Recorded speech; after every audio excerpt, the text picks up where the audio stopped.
Welcome back to another technical deep dive here in the debug zone. Today we're tackling a big question and breaking it down with insights from other users. Hopefully this clears up some misconceptions and helps you get the answer you need. So buckle up, stay a little curious, and let's jump right in.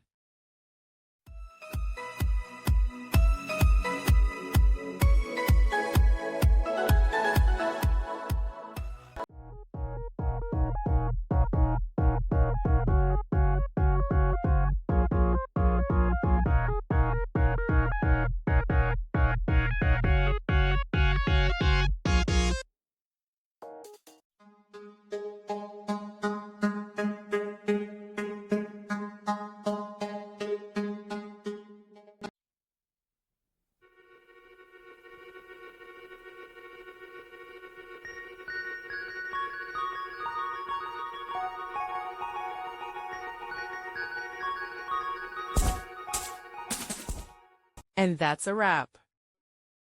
I hope you found the answer you were looking for. If you did, take a second to hit that subscribe button. It really helps out. And let me know in the comments which solution worked best for you. See you next time in the debug zone.